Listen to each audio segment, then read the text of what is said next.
The whole town has been wiped out by fire. Every house in the area was burnt to the ground. And as late as midnight, houses were suddenly bursting into flames. The fire just ripped through these houses. The obstruction we constantly come against is this concept of the houses just spontaneously exploding due to the heat of the fire front. We just haven't found any evidence to support that idea.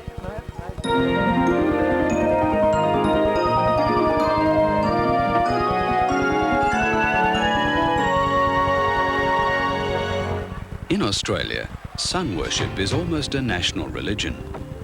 The summer brings with it the promise of warmth, health and relaxation.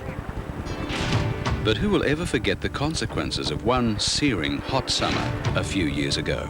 1 minute it was just a tiny outbreak in a hill behind the town. The next it was searing down, engulfing everything in its path. In the summers following, people looked to the skies with fear. It was Ash Wednesday. Even as the embers of Ash Wednesday were cooling, a wide range of people were on the scene of the devastation. House owners, clean-up teams, insurance assessors and researchers from CSIRO. The veranda post is still there though. Yeah. Dr. Caird Ramsey and his team worked 12 hours a day, 7 days a week, to survey 1,150 of the houses involved. They made some surprising observations.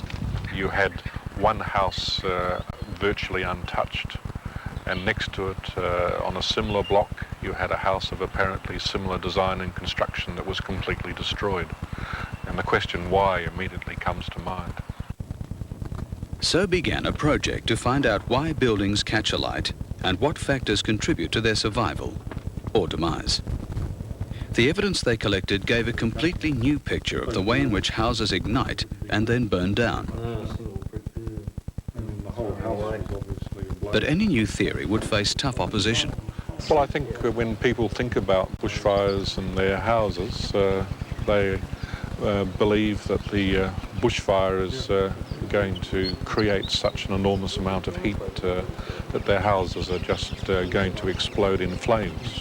There's just no evidence to support this popular myth. What the researchers found instead was that houses catch alight in 3 ways: by direct flame contact, by radiant heat, and most importantly, by embers and combustible debris blown by the wind.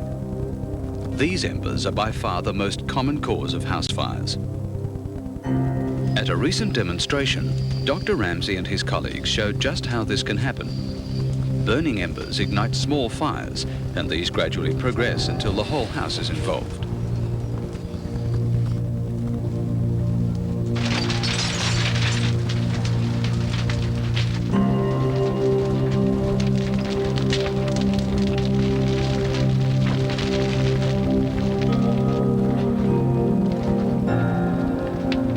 The outcome of the CSIRO research has been a set of basic principles for houses built in bushfire-prone areas.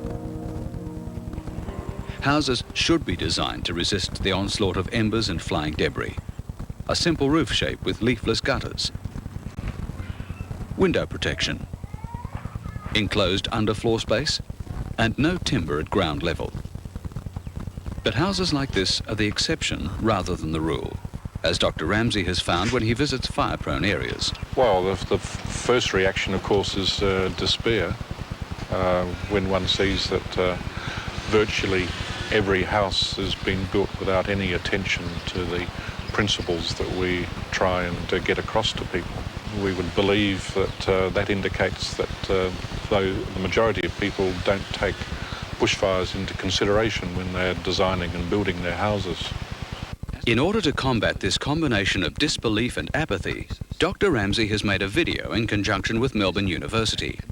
It explains the realities of bushfires, the principles of good house design for fire-prone areas, and how to survive in your house during a bushfire. It's based on CSIRO's survey findings and years of exhaustive research, and it's already made inroads into the ignorance and mythology surrounding the threat of bushfires.